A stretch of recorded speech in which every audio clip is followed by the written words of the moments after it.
Guys, they're rebuilding the Fusionfall world. Again! It's like the second coming of the Rise of the Planet of the Fusionfall Legacy Squared 2 Remastered Edition Director's Cut, the movie, the game, the movie! Yeah, they're recreating Fusionfall. It's pretty cool, I guess. Now Chester and his old Windows 97 Rust bucket connected to the Fisher-Price modem can play the game as smooth as the rest of them. Godspeed, Chester. Godspeed. So the team started out where it all began, Sector V, and they made a pretty darn sweet devlog to go with it, which is what this video is about. I'll be using things like footage from old videos and screenshots that the boys over at FFL have posted over the past 9 months, and comparing and contrasting as well as speculating. The devblog opens up with a banner specifically titled Banner 24. This banner shows two player characters a little upset and, whatever emotion this is expressing towards the halt of construction shown on the right. First off, the hint at a possibility of a construction worker set appearing at the game. The construction hat was a non-tradable ultra-rare level 1 hat in the original game. If this is appearing in the demo, you can maybe expect it to be a little easier to get. However, it will probably be a rare item once again once the full game rolls around. The shirts that the two characters are wearing are not construction worker clothing. Both shirts can be found in the character creation pre-register thing. The scene on the right looks like props surrounding the remade Candy training area in the past. Bringing in construction equipment from Delightful Developments and/or Moorbucks Towers is a genius choice because, as Dogon said, the area is still under construction, and the infection probably happened so quickly that they were unable to move or unwilling to move the heavy equipment away before the area became a war zone. I'm not going to read it word for word, you guys have probably already done that. Basically, FFL was having performance issues on low-end PCs. The rebuild allows for more optimization, and now the game is 1-to-1 scale with the original. This may not seem like a big deal, but if you've ever played a game that doesn't have correct scaling, you can tell something will feel off. Now the game will feel just like the original, clean and crisp. The new K&D training area vastly improves over the static one from the original. The old training area was the perfect beginner infected zone. In fact, it was too beginner. With platforms a few feet apart and little to no height variation, the old IZ was kinda just there. It didn't really seem that infected, and it didn't have the same urgency the other IZs had. The new training area looks incredible. With a seemingly bigger size, this soon-to-be infected zone looks like something actual Candy members would train in if the construction completed. Using this and the screenshot of the newly laid out infected zone, I can try and visualize what the infected product would look like. Let's see, these walls on the outside would clearly be the infected zone barrier. This room over here with the training dummies seemed like it would be a nice spot to hide an explorable route or secret, as it's kind of winged off from the main path headed to the boxes. Behind the wall with the boxes, there can either be a hazard down below, such as a giant infected patch or fusion matter lake, or another path to get around, giving the player the option of choosing the high or low road. Floating platforms making up the high road seems very reasonable considering the original layout.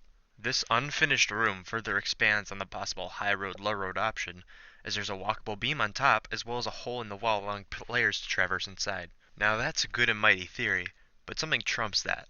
This terrafuser right here. What's so special about this terrafuser right here? What if this terrafuser grew after the infection weakened the training area? What if that terrafuser in this picture is this terrafuser in this picture? Which would make all this fusion matter C, and this wall right here matches this wall right here. I tried my best to MS Paint the layout I thought would be possible. Doesn't it look great?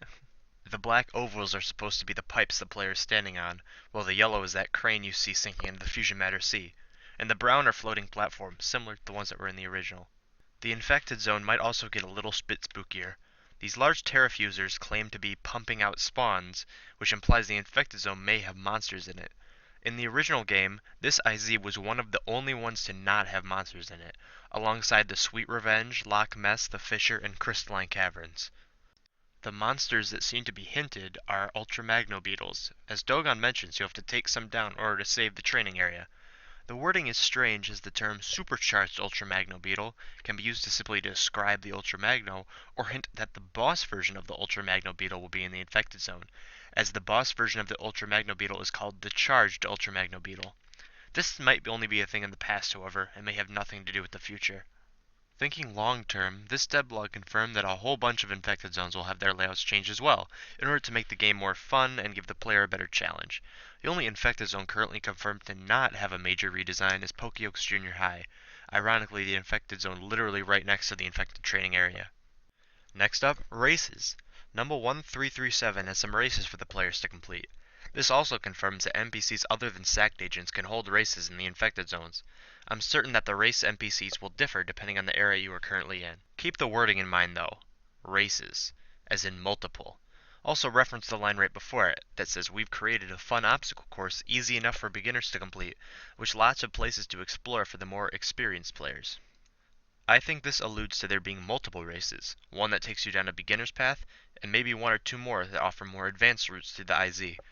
This line about beating his time trials maybe hints at preset scores you have to try to beat in order to get race-exclusive items or just a buttload of taros. Regardless, races will still be a fun thing to do in your spare time while playing the demo. We also got a neat little overview on what the Treehouse Platform would look like, as there hasn't been much shown on it so far. Nova 2 and Blossom have been slightly moved around, and new tents have been pitched along the side. I figure this is to put shopkeepers in order to space out the Sector V vendors, as they were scarily close in the original. The two characters retain their same guide missions as we expected, and the treehouse hosts a monkey skyway agent, a nano power item vendor, a boosts and potions vendor, pants, shirts, weapons, and shoes vendors, plus much more. That was it for the main information on the devblog, but the post is riddled with little sketches and small excerpts of information.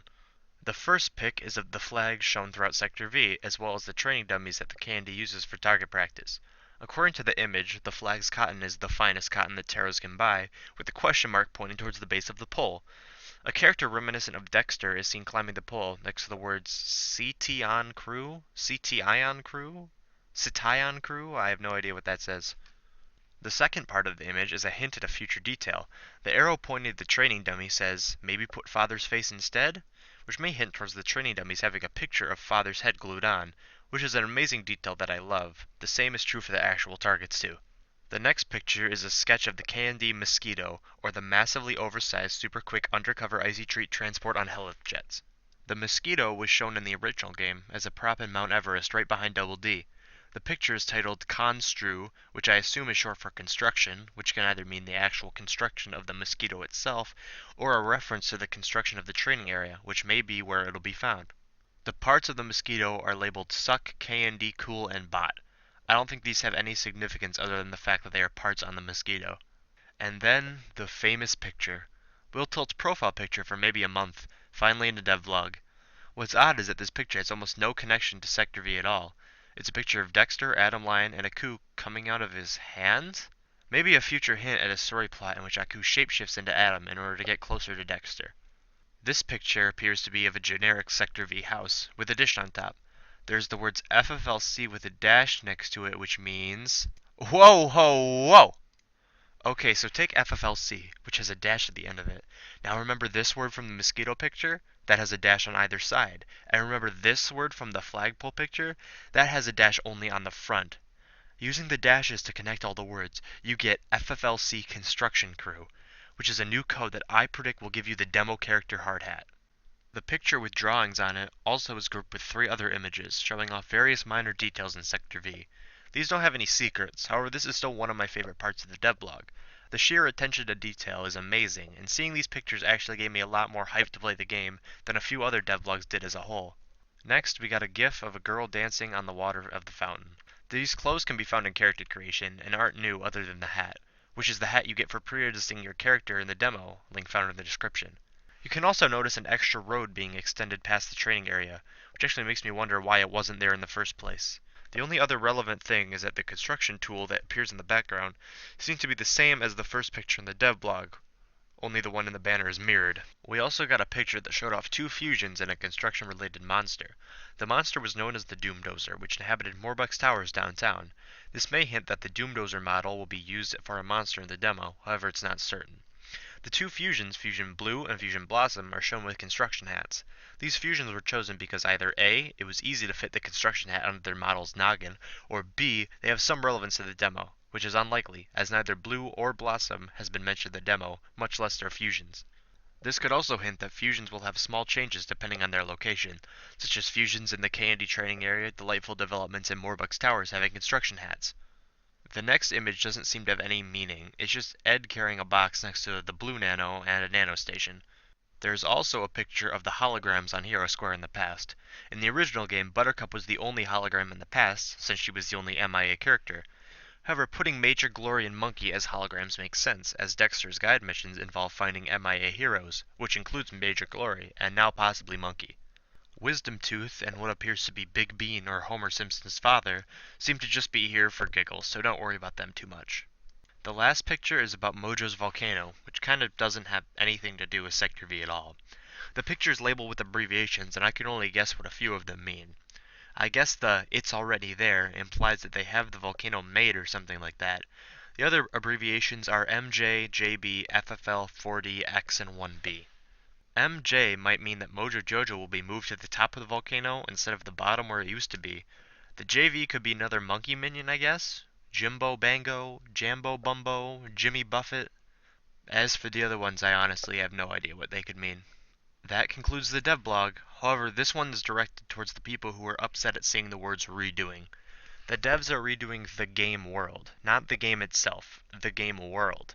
The game world is the actual area in which a character stands in. Devs aren't redoing any of the scripts, the models, the animations, etc. As you can see, the devs only took like a week or maybe two to finish Sector V, and all they have to do is modify it in order to make the demo world, and then port over all the scripts and models that are already done, which is basically all of them considering there's a trailer. So please, the demo is coming, I promise you.